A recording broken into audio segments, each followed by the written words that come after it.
আজকে বানাচ্ছি খুব সহজেই রুই মাছের কালিয়া। আমি রুই মাছের সঙ্গে মাছের ডিমটাও রান্না করব। প্রথমে আমি মাছে লবণ, হলুদ, কাশ্মীরি লঙ্কা দিয়ে ভালো করে মাছটা মেখে নেব। কড়াইটা ভালো করে গরম করে নিয়ে ওর মধ্যে সর্ষের তেল দিয়ে মাছগুলো আমি এক এক করে ভেজে নেব।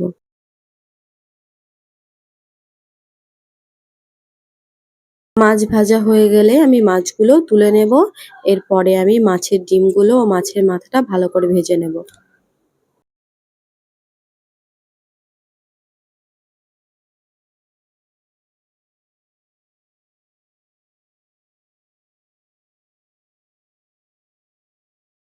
মাছ ভাজা কমপ্লিট হয়ে গেলে ওই তেলের মধ্যে আরেকটু সর্ষের তেল দিয়ে ওর মধ্যে পেঁয়াজ, টমেটো দিয়ে নেড়েচেড়ে একটু লবণ দিয়ে আদা ও রসুনের পেস্ট দিয়ে ভালো করে তারপর ওর মধ্যে হলুদ, লঙ্কা, ধনে গুঁড়ো, জিরে গুঁড়ো দিয়ে নেব।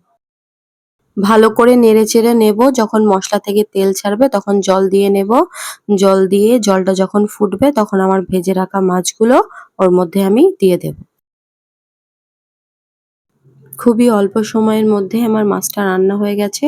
উপরে একটু ধনেপাতা দিয়ে মাছটা আমি নামিয়ে রাখবো।